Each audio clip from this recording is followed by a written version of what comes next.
और आइए अब शुरू करते हैं आपका पसंदीदा प्राइम एट 4। नमस्कार, मैं हूं दिनेश गौतम। आइए सबसे पहले आपको बताता हूं आज की खास खबरें क्या हैं। शुक्रवार से कश्मीर सीधे दिल्ली से रेल मार्ग के जरिए जुड़ जाएगा और इसे जोड़ेगा चिनाब नदी पर बना एक खास ब्रिज। इस ब्रिज की खासियत क्या है वो आपको बताऊंगा, ध्यान से देखिएगा चिनाब ब्रिज के बारे में। और इसके अलावा बात होगी आईएसआई के जासूसी नेटवर्क की, जिसकी परतें भारतीय एजेंसियां खोद कर निकाल रही हैं। क्या है पूरी कहानी, इस बार नया अपडेट क्या है आपको बताऊंगा। आज आपको नोएडा से आई एक चौंकाने वाली तस्वीर दिखाऊंगा, जहां कुछ युवकों ने बीच सड़क एसयूवी कार से स्टंट किया और सरेआम जाम छलकाया।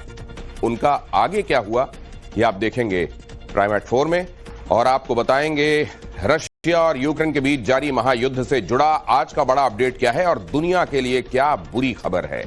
लेकिन पहले खराब है, पिछले कुछ दिनों से हो रही बारिश की वजह से तीस्ता नदी में जो उफान आया है उसकी वजह से क्या सुविधाएं हो रही हैं लोगों को, कहां कहां तीस्ता ने कहर बरपाया है वो हम आपको लगातार बता रहे हैं। तेज बहाव की वजह से कई पुल और सड़कें बह गई हैं और इस वजह से सिक्किम के एक बड़े हिस्से का संपर्क बाकी जगहों से टूट गया है। बॉर्डर रोड ऑर्गेनाइजेशन की टीम ने सड़कों को फिर से दुरुस्त करने का काम शुरू किया है। इसके अलावा कुछ जगहों पर अस्थायी पुल बनाए गए हैं। इस बीच लांगचुंग में 1600 पर्यटकों को सुरक्षित रेस्क्यू किया गया है। सिक्किम में बारिश के कारण बाढ़ और लैंडस्लाइड की घटनाओं में अब तक 37 लोगों की जान जा चुकी है। सिक्किम के संकलन इलाके में इस वक्त हमारी मौजूदगी है, जहां पर हम इस वक्त एक अस्थायी पुल पर मौजूद है। इस पुल के बनाने का कारण क्या है? कारण यह है कि यहां पर जो स्थायी पुल था उसे नदी के बहाव ने पूरी तरह से बहा दिया। ये वो पुल है जो उस वक्त यहाँ पर बना करता था, जो कि मांगन और लांचन के इलाकों को आपस में कनेक्ट करता था। लेकिन ये अस्थायी पुल इस वक्त यहाँ के स्थानीय लोगों ने बनाया है। ये पुल भी किसी खतरे से खाली नहीं है। लेकिन टाइम्स नव भारत की टीम इस वक्त उसी पुल पर मौजूद है, जहाँ पर हम आपको चप्पे चप्पे पर तस्वीरें दिखा रहे हैं कि किस तरह से यहाँ पर बाढ़ का मंजर था, तबाही का मंजर था, और लोग यहाँ पर इस पुल के जरिए एक जगह से दूसरी जगह जाने में मदद कर रहे हैं, मदद ले रहे हैं। हालांकि इस पुल पर भी बने रहना काफी मुश्किल है। कभी भी पता नहीं कि यहाँ पर किस तरह की अनहोनी घटना हो सकती है। यहाँ पर एक जगह से दूसरी जगह सामान ले जाने के लिए इस पुल का इस्तेमाल लोग बाग यहाँ से कर रहे हैं, क्योंकि उस वक्त उस जगह पर यदि हम बात करें तो वहाँ पर जीरो कनेक्टिविटी है, यानी कि कोई सामान वहाँ पर नहीं है, वहाँ पर किस तरह का कोई कनेक्शन नहीं है। और यहाँ पर आने के लिए मंगन जो जगह है, मंगन के मेन मार्केट से लोग सामान वहाँ पर ले जा रहे हैं। इसलिए टाइम्स नव भारत की टीम यहाँ पर चप्पे चप्पे पर मंजर है वो कितना यहाँ पर खतरनाक है, वो कितना यहाँ पर भयावह है। और इसलिए लोग यहाँ पर सामान भी ही नहीं, लेकिन छोटे छोटे बच्चे भी जब स्कूल जाते हैं तो इस पुल का इस्तेमाल यहाँ से किया जा रहा है। एक नहीं कई चक्कर जो है वो लोग इस पुल पे लगा रहे हैं लगातार। आप पीछे से भी देख सकते हैं कि किस तरह से यहाँ पर सामान जो है वो अपने सर कंधे पर लोग जो है वो ले जा रहे हैं। और इसीलिए हम आपको इन तस्वीरों के जरिए यही बताने की कोशिश कर रहे हैं कि हालांकि यहाँ पर हर पल हर वक्त जो है खतरा बना ही हुआ है। यहाँ पर हम बात भी करेंगे कि किस तरह से यहाँ पर एक वक्त में कितने लोग जो है वो जा सकते हैं, क्योंकि ज्यादा लोगों को जाने की यहाँ पर अनुमति नहीं है। एक समय पर कितने लोग जा सकते हैं यहाँ पे सर इस पुल पर? 3 बंदे। तो जब वहाँ से आते हैं और यहाँ से जाते तो एक साथ 3 ही लोग जा सकते हैं। सर क्यों बनाने की जरूरत पड़ी इस पुल को?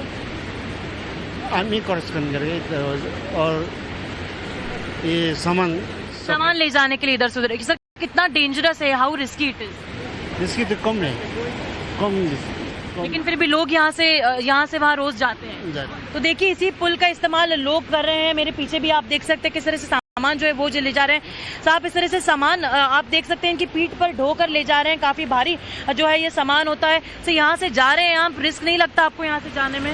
रिस्क तो है, बहुत रिस्क है। फिर कैसे जाते हैं सर आप? इतना भारी फ्लो है, नीचे नदी का बहाव है। प्रॉब्लम नहीं ऐसे है ना, इसीलिए इतना। ये पहली बार हुआ इस तरह से या पहले भी हुआ है? पहला भी हुआ है, ये सेकंड टाइम है ये जम्मू में। आज है ना बारिश भी आ रहे है, ऐसे है।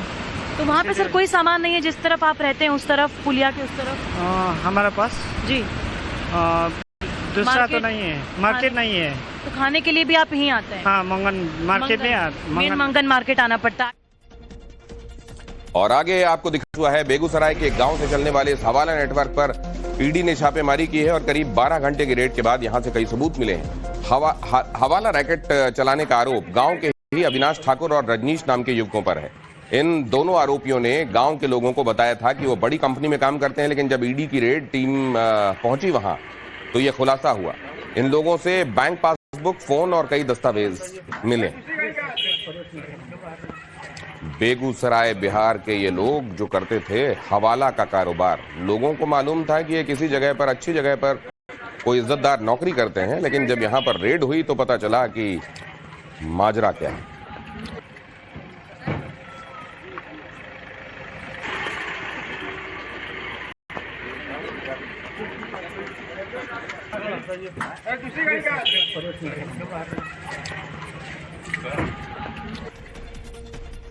तो ऐसा नहीं है कि बड़े शहर ही इसको लेकर बदनाम हैं कि वहां कई जगहों पर हवाला के संबंध में रैकेट्स चलते हैं। छोटी जगहों पर भी कई जगहों पर यह काम हो रहा है।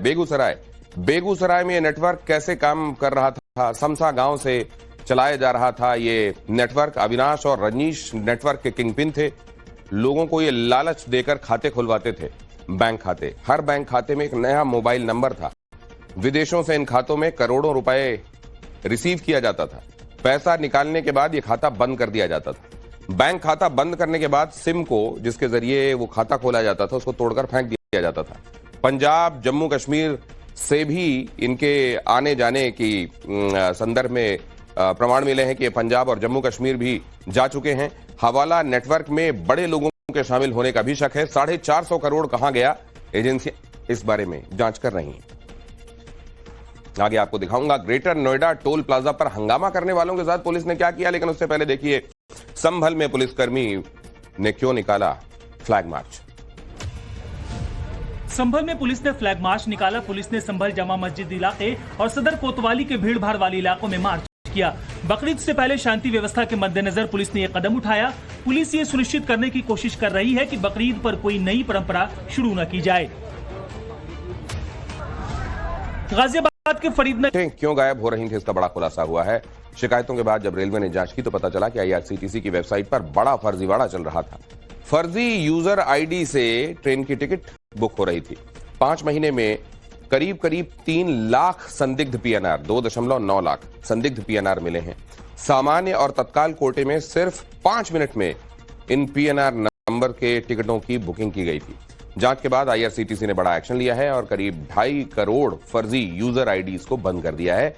साथ ही 20 लाख यूजर्स को आईडी फिर से वेरीफाई करने के लिए कहा गया है और इसके अलावा नेशनल साइबर क्राइम पोर्टल पर 134 शिकायतों पर एक्शन लिया गया है। 6,800 से ज्यादा डिस्पोजेबल ईमेल डोमेन ब्लॉक किए गए हैं।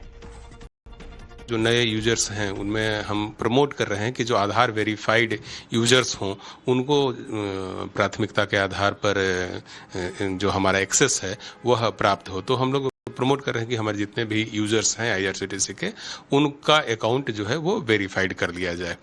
इसके अलावा हम लोगों ने टिकटिंग की जो क्षमता है हमारी वेबसाइट की, उसको मैनीफोल्ड बढ़ाया है। यदि 2014 से तुलना करें तो 2014 में प्रति मिनट जो कैपेसिटी थी वेबसाइट की वो थी 2000 टिकट निकालने की। वह कैपेसिटी अब बढ़कर करके 32,000 टिकट प्रति मिनट की हो गई है। आईआरसीटीसी की इस पहल पर रेल यात्रियों का कैसा रिएक्शन रहा, नई दिल्ली रेलवे स्टेशन से हमारे सहयोगी प्रेरित ने आपके लिए रिपोर्ट भेजी। भारतीय रेलवे में सफर करने वाले ज्यादातर यात्रियों की जो सबसे बड़ी समस्या होती थी वह होती थी कि उन्हें समय पे कंफर्म टिकट नहीं मिल पाता था। टिकट की बुकिंग विंडो जैसे ही ओपन होती थी, महज कुछ मिनट के अंदर सारे तत्काल की टिकटें जो है वो बुक हो जाती थी। ऐसे में जो कई ऐसे रूट हैं भारतीय रेलवे के कि जहां टिकट अमूमन जो है लोगों को काफी जद्दोजहद के बाद लेना पड़ता था। इस पूरे मामले को लेकर के जिस तरीके से टिकट की कालाबाजारी हो रही थी एजेंट्स के द्वारा, इसको लेकर के आईआरसीटीसी ने एक बड़ा पहल की। आईआरसीटीसी ने जो कदम उठाया उस कदम से कहीं ना कहीं जो आम लोगों को काफी ज्यादा राहत मिलने वाली है। क्या कहना चाहेंगे आप कि एआई से जो है 2.5 करोड़ फर्जी टिकट वालों को बंद कर दिया जो बुक करता था? जहाँ तक है कि पब्लिक को सुविधा ही मिल रहा है ये आईडी, फर्जी आईडी ब्लॉक करने से, और हम लोग को भी सुविधा मिलता है। रेलवे स्टेशन पे अभी टिकट लेने में भी मिलता है। किस तरह की परेशानी आप लोग गुजरते थे? परेशानी तो है। देखिए, मैं कल भी तत्काल में टिकट 2-3 दिन लाइन लगा कर लिया हूँ और मिला है बहुत मुश्किल से, लेकिन मुझे कल रिटर्न जाना है। आज मैं तत्काल ट्राई कर रहा हूँ, नहीं हो रहा है। ये सब परेशानी तो हम लोगों को उठाना पड़ रहा है, नॉर्मल लोगों का। बहुत बढ़िया सराहनीय कदम है ये सरकार द्वारा। इससे पहले क्या होता था, जैसे 11 बजे तत्काल होती थी स्लीपर की, उसमें 11:01:18 पे जिसकी टिकट हुई तो हुई, नहीं तो फिर चांस ही नहीं था होना। और ये तो चलो आपकी हो गई नॉर्मल दिन की बात। और जब हम कोई त्योहार वगैरह फेस्टिवल वगैरह आते थे तो उस पे तो आप चाहे 1000 रुपये एक्स्ट्रा ले लो या 2000 ले लो, पर टिकट ही नहीं मिलती थी। और अब बात ग्रेटर नोएडा की। ग्रेटर नोएडा पुलिस का एक बड़ा एक्शन जून को उद्घाटन करने वाले हैं। ये ब्रिज भारतीय इंजीनियरिंग का बेमिसाल उदाहरण है और ये उधमपुर श्रीनगर बारामूला रेलवे लिंक परियोजना का एक अहम हिस्सा भी। ब्रिज के उद्घाटन के लिए इसके साथ साथ प्रधानमंत्री नरेंद्र मोदी कटरा से श्रीनगर तक 2 वंदे भारत स्पेशल ट्रेन को भी इसी दौरान हरी झंडी दिखाएंगे। इस ब्रिज की वजह से कटरा से श्रीनगर की दूरी सिर्फ 3 घंटे अब रह गई है। केंद्रीय मंत्री डॉक्टर जितेंद्र सिंह ने इसे न्यू इंडिया की स्ट्रेंथ और दूरदर्शिता का एक गर्वपूर्ण प्रतीक बताया। चिनाब नदी पर बना यह ब्रिज कई मायनों में बहुत खास है। एक तो दुनिया का सबसे ऊंचा रेलवे पुल होगा ये। चिनाब नदी पर, जैसा आपको नाम से ही पता चल रहा है, इस ब्रिज को बनाया गया है। ये आर्च ब्रिज है। कुल लंबाई 272 किलोमीटर है। ब्रिज की ऊंचाई 359 मीटर है। कुतुब मीनार और एफिल टावर से भी ऊंचा है ये। 266 किलोमीटर का तूफान अगर उस रफ्तार से भी हवाएं चलें तो उसको सहने की क्षमता है। इसमें भूकंप रोधी तकनीक से बना हुआ है ये bridge. Udhampur Srinagar Baramulla rail link को ये कनेक्ट करता है। 100 किलोमीटर प्रति घंटे की रफ्तार से इसमें ट्रेनें दौड़ सकेंगी। ब्रिज से सिर्फ 3 घंटे में कटरा से श्रीनगर पहुंचा जा सकेगा। चिनाब पर बने इस ब्रिज को लेकर रेलवे के प्रवक्ता दिलीप कुमार से हमारे सहयोगी प्रेरित ने खास बातचीत की। सर, ये बताइए किस तरीके से ये रेलवे की आधुनिक क्षमता को देखते हैं, जहां इतना बड़ा विस्तार वहां पर रेलवे नेटवर्क का हो रहा है? पूरे देश में रेलवे नेटवर्क के विस्तार के लिए और रेलवे की कनेक्टिविटी को बढ़ाने के लिए कई परियोजनाओं पर काम चल रहा था, जिसमें से ये जो उधमपुर श्रीनगर बारामूला रेल लिंक है सबसे प्रतिष्ठित और सबसे महत्वपूर्ण परियोजना थी, जो कि बनकर के तैयार हो गई है। इसकी कुल लंबाई 272 किलोमीटर है। पूरी तरह से इलेक्ट्रीफाइड ये जो सेक्शन है, इसमें 36 सुरंगें और 943 ब्रिजेस हैं और जो 36 टनल्स हैं वो भी सब के सब काफ़ी महत्वपूर्ण हैं। जो सबसे बड़ा टनल इसमें है T50, उसकी लंबाई तो 12.77 किलोमीटर है और परिवहन के हिसाब से देखें तो ये भारत का सबसे लंबा टनल है। इसके अलावा इस सेक्शन में हम लोगों ने चेनाब और अंजी खड्ड ब्रिजेस भी बनाए हैं। चेनाब ब्रिज जो है वह दुनिया का, मैंने पूरी दुनिया का कहिए कि सबसे ऊंचा रेलवे आर्क ब्रिज है, जो कि 1315 मीटर लंबा है और नदी तल से इसकी जो ऊंचाई है वो 359 मीटर है। तो तुलनात्मक रूप से देखें तो यह एफिल टावर से भी 35 मीटर ऊंचा है। और अपना जो कुतुब मीनार है दिल्ली वाला, तो कुतुब मीनार से इसकी ऊंचाई जो है वो 5 गुनी है, यानी कि कुतुब मीनार से 5 गुना रेलवे पुल कश्मीर में बनाया गया है और उसी से होकर करके कटरा से जो कश्मीर की नई ट्रेन चलने वाली है वह होकर के गुजरेगी। तो अपने आप में यह एक ऐतिहासिक अवसर होगा। इसी सेक्शन में अंजी खड्ड ब्रिज भी है, जो कि भारतीय रेल का पहला केबल स्टेट ब्रिज है। रियासी जिले में अंजी नदी बहती है और नदी तल से उस पुल की, जो अंजी पुल है, उसकी ऊंचाई जो है वो 331 मीटर है। एफिल टावर से भी ऊंचा कुतुब मीनार 5 समा जाए, इससे भी ज्यादा ऊंचा नहीं है। लेकिन मुस्लिम पक्ष पशु की कुर्बानी पर अड़ा हुआ है। इस मामले को लेकर मुस्लिम पक्ष ग्वालियर हाई कोर्ट तक पहुंच गया, लेकिन हाई कोर्ट से इस मामले को फिर से एसडीओ के पास भेज दिया गया है और मामले पर फैसला लेने के लिए कहा गया है। दरअसल मुस्लिम पक्ष 2020 के पंचायत के फैसले का हवाला दे रहा है, लेकिन पंचायत का कहना है कि इस तरह से कुर्बानी करने से गांव का माहौल खराब होगा।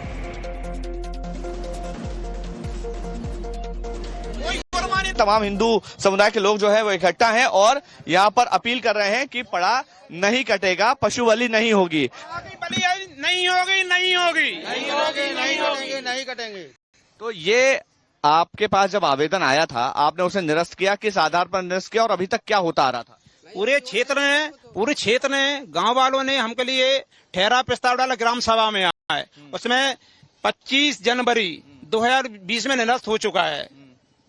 अच्छा, हाँ, 25 जनवरी 2024 में निरस्त हो चुका है। ठीक है। उसके बाद भी आवेदन फिर आया मुस्लिम समुदाय से। हाँ। उन्होंने अनुमति मांगी 3 दिन पड़ा काटने की। हाँ। पंचायत की ओर ईद के मौके पर पड़ा काटना था। हाँ, उसमें के लिए लगा 3 दिन पड़ा काटने की अनुमति दी जाए। पड़ा क्या होता है? भैंस का पाड़ा। हाँ, क्या होता है? गाय होती है, भैंस होती है, उसके उसमें आती है। अच्छा, गौवंश होता है, उसकी अनुमति मांगी थी काटने की। जी ठीक है, फिर आपने क्या किया? उन्होंने कैंसिल कर दिया, निरस्त कर दिया। उसके लिए हमें पंचायत से भी लेटर पेड को उनके लिए कैंसिल करवा दिया गया है। उनके आवेदन दिए गए उनके लिए, प्राप्ति हमारे पास में, इस कारण निरस्त किया जाता है। ठीक है, पशु बलि नहीं होगी आपने कह दिया है उनसे। पशु बलि होती हालांकि मुस्लिम पक्ष अपनी बात पर अड़ा हुआ है और अब यह मामला कोर्ट के जरिए ही सुलझने के बारे में उम्मीद की जा रही है। और आगे बुलेटिन क्या कहना चाह रहे हैं आप? मैं तो कुछ कहना नहीं चाह रहा। उम्दा है जो सरपंच साहब जो कह रहे हैं वो भी सही है। ठीक है, वो कुर्बानी नहीं होगी जो बोली, कुर्बानी तो होगी। अच्छा, साफ कुर्बानी तो होगी। कुर्बानी तो नहीं रुक सकती। कुर्बानी चाहे बकरे की हो चाहे किसी की होगी। जो सरपंच साहब ने लिख के दिया है अपन उनके महाराज 50 लोग खड़े हैं। कुर्बानी तो होगी कहते हुए अंदाज देखिए आप, और किसी की भी होगी, लेकिन होगी किसी की भी। आगे बुलेटिन में दिखाएंगे आपको राहुल गांधी पर क्यों पाकिस्तान का सिरमौर बनने का आरोप लगा है, लेकिन अभी देखिए संसद के विशेष सत्र पर क्यों अड़ा हुआ है विपक्ष। विदेश दौरे से लौटे सांसदों ने पाकिस्तान को बेनकाब किया, लेकिन ऑपरेशन सिंदूर के दौरान क्या हुआ ये विपक्ष और जनता को भी पता चलना चाहिए। बिहार में होने वाले विधानसभा चुनाव की तैयारियों में जुटे आरजेडी नेता तेजस्वी यादव ने एक बार फिर नीतीश कुमार और केंद्र की मोदी सरकार पर निशाना साधा। तेजस्वी ने कहा कि 20 सालों से एनडीए सरकार ने बिहार को बदहाल और बदनाम किया है और अगर उनकी सरकार बनी तो बिहार में 100% डोमिसाइल नीति लागू की जाएगी। साथ ही परीक्षार्थियों से एग्जाम शुल्क नहीं लिया जाएगा। दिल्ली के एंटी करप्शन ब्यूरो ने दिल्ली के पूर्व मंत्री और आम आदमी पार्टी के नेता मनीष सिसोदिया और सत्येंद्र जैन को नोटिस भेजा है। सत्येंद्र जैन को 6 और सिसोदिया को 9 जून को पेश होने के लिए कहा गया है। नोटिस के बाद बीजेपी ने आम आदमी पार्टी पर निशाना साधते हुए कहा कि एंटी करप्शन ब्यूरो के पास दोनों नेताओं के खिलाफ पुख्ता सबूत हैं। लोकसभा में कांग्रेस नेता राहुल गांधी के नरेंद्र सरेंडर वाले बयान पर सियासत गरमा गई। कल भोपाल में राहुल गांधी ने सीधे पीएम मोदी पर हमला किया था, जिसके बाद आज बीजेपी ने पलटवार किया। बीजेपी प्रवक्ता सुधांशु त्रिवेदी ने राहुल गांधी पर तीखा हमला करते हुए कहा कि राहुल गांधी का बयान देश के स्वाभिमान के, सेना के शौर्य के खिलाफ है। त्रिवेदी ने तंज कसते हुए कहा कि कहावत है कि नया मुल्ला ज्यादा प्याज खाता है, लेकिन यहां तो गैर मुल्ला ने प्याज खाने में सीमा पार कर दी। मुझे इस बात पे आश्चर्य हो रहा है कि अभी तक कांग्रेस के नेता पाकिस्तानी मीडिया में सुर्खियां बटोरने में लगे हुए थे। पाकिस्तानी संसद में उनके बयान कोट किए जा रहे थे। राहुल गांधी जी का नाम तो और बयान तो भारत के विरुद्ध पाकिस्तान अपने डोजियर में यूज कर चुका है, परंतु पहली बार राहुल गांधी जी ने ऐसा बयान दिया है जो पाकिस्तान के सेना प्रमुख ने भी नहीं बोला, पाकिस्तान के किसी आतंकी संगठन ने भी नहीं बोला, मौलाना मसूद अजहर ने भी नहीं बोला और हाफिज सईद ने भी नहीं बोला। इसमें से किसी ने यह शब्द नहीं बोला है कि भारत ने सरेंडर किया। तो मैं पूछना चाहता हूं, क्या आप उन नेताओं से एक कदम आगे जाना चाह रहे हैं? यानी अभी तक तो आप पाकिस्तान के लोगों को, पाकिस्तानी सेना और पाकिस्तान के आतंकी संगठनों को कवर फायर देते थे, अब उनके सिरमौर भरने की कोशिश कर रहे हैं। उसी देश के जिसके पीछे अभी आपके बीजेपी के प्रवक्ता जो आपने जिनका नाम लिया वो छिप के बोल रहे हैं साहब देश का अपमान हो गया। देश का कोई अपमान नहीं। देश का अपमान तो उस दिन हुआ जिस दिन डोनाल्ड ट्रंप ने घोषणा की सीज फायर की। उससे बड़ा अपमान क्या हो सकता है? देश का अपमान उस दिन हुआ जिस दिन इंडिया और पाकिस्तान को हाइफेनेट कर दिया डोनाल्ड ट्रंप ने। डोनाल्ड ट्रंप ने तो किया ही किया, कुवैत तक ने कर दिया। देश का अपमान उस दिन हुआ जिस दिन डोनाल्ड ट्रंप ने कहा कि मैं कश्मीर में मध्यस्थता। 2 दिनों से हो रही बारिश के साथ बर्फबारी ने दर्शन करने गए श्रद्धालुओं की मुश्किलें बढ़ा दी हैं। तापमान में गिरावट आई है और बारिश की वजह से कई जगह बोल्डर्स गिरे हुए हैं, जिस वजह से यात्रा कई जगहों पर बाधित हुई है। गौरीकुंड से केदारनाथ पैदल मार्ग पर जगह जगह पहाड़ से गिरे बोल्डर्स हटाए जा रहे हैं और यात्रा मार्ग पर एनडीआरएफ, एसडीआरएफ और पुलिस के जवान तैनात किए गए।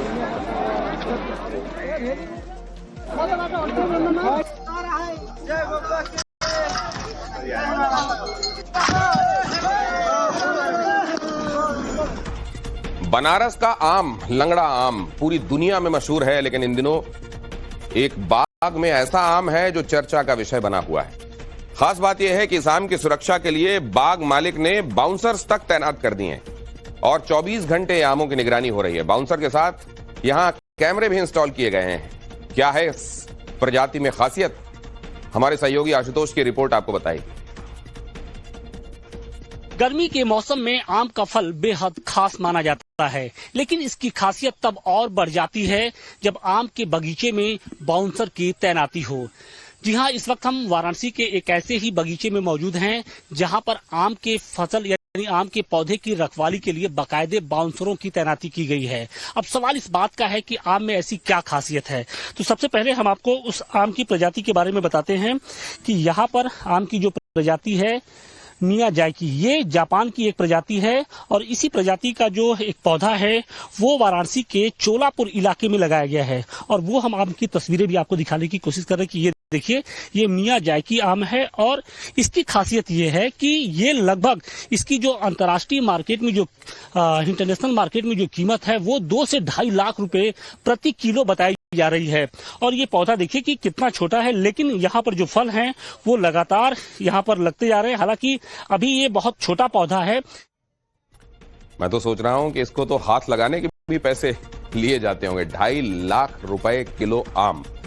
महीने की शुरुआत में अक्सर बड़े बड़े पैसों के काम होते हैं, जैसे सैलरी आती है, बिल भरने होते हैं, खर्चों की प्लानिंग की जाती है। लेकिन जिस तरह खर्चों की प्लानिंग की जाती है उस तरह निवेश की प्लानिंग जरूरी कम समझी जाती है। लेकिन इस आदत को बदलने के लिए, बल्कि अच्छी आदतों को, निवेश की आदतों को बढ़ावा देने के लिए एसबीआई म्यूचुअल फंड और टाइम्स नेटवर्क मिलकर एक खास राष्ट्रीय इन्वेस्टर अवेयरनेस पहल कर रहे हैं, जिसका नाम है भारत निवेश, बेहतर कल। इस पहल का मकसद भारतीयों में लगातार निवेश करने की आदत को प्रोत्साहित करना है ताकि वो अपना आर्थिक भविष्य सुरक्षित कर सकें।